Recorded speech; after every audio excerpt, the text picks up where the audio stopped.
Ya, dari Gunung Kidul kita beralih ke Temanggung. Saudara, sebagai ikon wilayah, tembakau menjadi ciri khas berbagai produk hasil karya masyarakat Temanggung, Jawa Tengah. Salah satunya termasuk dalam seni batik. Ya, para pengrajin batik ini berusaha menggambarkan motif-motifnya yang tidak melupakan identitas daerahnya, yakni daerah penghasil tembakau.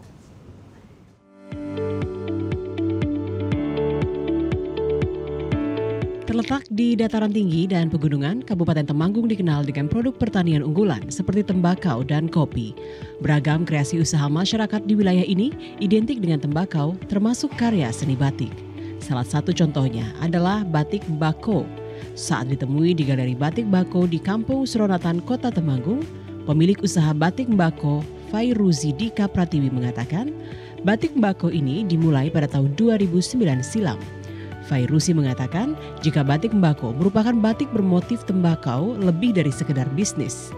Dipilihnya motif tembakau berawal dari kecintaan ayahnya dengan batik serta keinginan untuk menunjukkan di mata dunia tentang komoditas unggulan di Kabupaten Temanggung serta upaya untuk menunjukkan identitas Kabupaten Temanggung.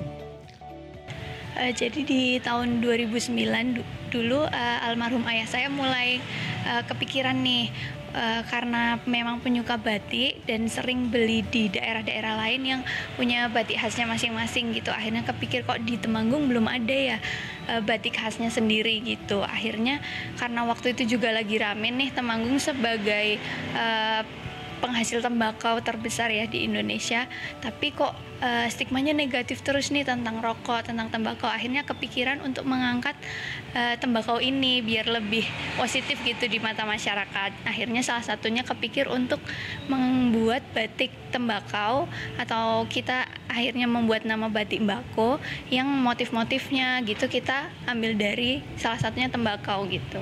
Terus respon dari masyarakat sendiri seperti apa? Oke, waktu itu karena memang belum ada ya, jadi memang masyarakat sangat antusias sih, dari pemerintah sendiri, terus dari pemda-pemda gitu juga mendukung dan antusias banget untuk meramaikan batik khas Temanggung ini. Ini juga bisa mendukung pariwisata. Iya kan biasanya ada mungkin turis-turis yang kesini nanti bisa sekaligus mampir ke sini dan punya oleh-oleh khasnya sendiri gitu. Selain batik tulis, batik Mbako juga memproduksi batik cap untuk memenuhi kebutuhan pasar. Kain batik cap setiap lembarnya dijual mulai dari Rp175.000. Untuk batik tulis dijual mulai Rp500.000 sampai Rp1.500.000 tergantung dari tingkat kesulitan pembuatan batik. Sedangkan untuk pakaian jadi dijual mulai Rp200.000. Berbagai motif batik bercorak komoditas unggulan pertanian khas Kabupaten Temanggung yang dijual di sini, diantaranya motif daun tembakau, vanili, kopi, dan cengkeh. Menurut Fairuzi, dalam perkembangan saat ini, dari berbagai motif batik yang ada, corak kopi dan daun tembakau masih banyak dicari pembeli. Selain menjual secara offline yakni di toko, penjualan batik ini juga dilakukan secara online. Demikian Osyani Putri, Agung Hanggara, TVRI Yogyakarta, melaporkan.